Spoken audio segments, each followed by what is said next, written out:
अस्सलामुअलैकुम my YouTube family tasty dhaba में खुश आमदीद। उम्मीद करती हूँ आप सब ठीक ठाक होंगे। अल्लाह पाक हम सबको बरकतों वाले रिज़्क़ से नवाजें, आमीन सुम्मा आमीन।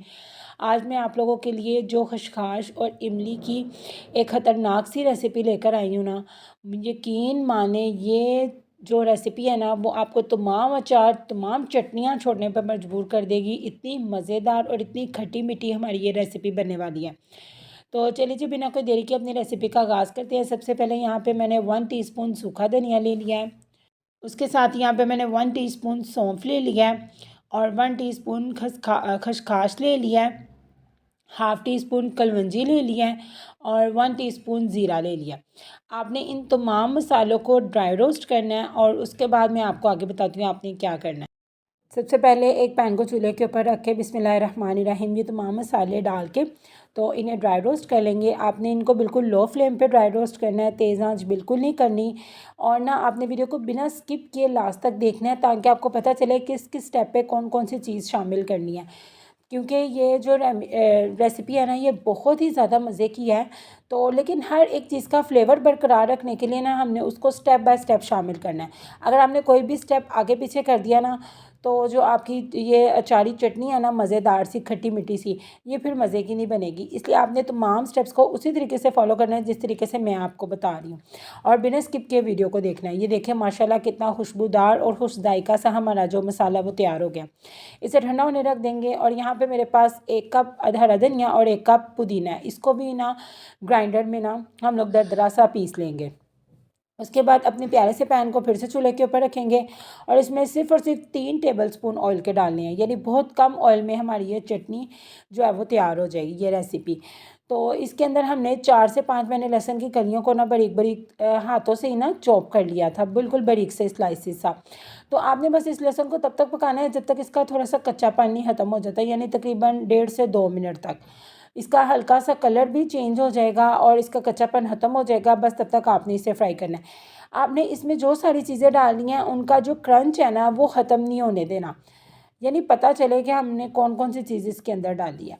हाफ़ कुक करनी है हर चीज़ को। तो अब यहाँ पे मैंने तकरीबन 10 से 12 हरी मिर्चें लेनी है।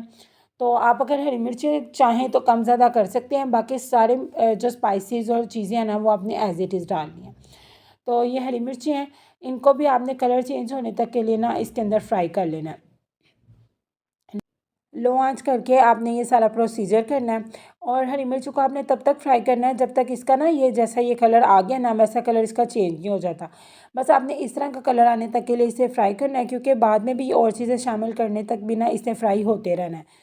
तो अब आपने इसके अंदर क्या शामिल करना है मैं आपको बताती हूँ। एक मीडियम साइज़ का प्याज ले लेना है, उसे आप लोगों ने बारीक बारीक चॉप कर लेना है या स्लाइस्ड कर लेना है। तो अब इस स्टेज पे आके जब हरी मिर्चें इस कंडीशन में आ जाएंगी तो आपने एक मीडियम साइज़ के प्याज को ना इसके अंदर शामिल कर देना है। प्याज का आपने कलर नहीं चेंज होने देना।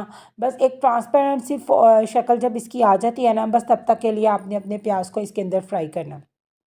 बहुत ही ज़्यादा मज़े की ये रेसिपी साबित होने वाली है। बिलीव मी, यकीन माने आप लोग तमाम चीज़ें भूल जाएंगे। ये देखिए यहाँ पे हमारा जो प्याज है वो भी काफ़ी हद तक ट्रांसपेरेंट हो चुका है। तो अब आपने क्या करना है, अब आपने इसके अंदर एक मीडियम साइज़ का टमाटर शामिल करना है। टमाटर को मैंने बारीक बारीक चॉप कर लिया है। तो अब आपने टमाटर को तब तक पकाना है जब तक ये टमाटर जो है ना वो हमारा सॉफ्ट नहीं हो जाता।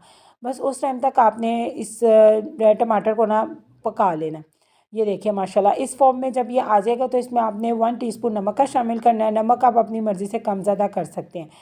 तो 1 टीस्पून नमक का शामिल कर दिया मैंने इसके अंदर। अब टमाटर के सॉफ्ट होने तक के लिए ना हम इसको ना पका लेंगे।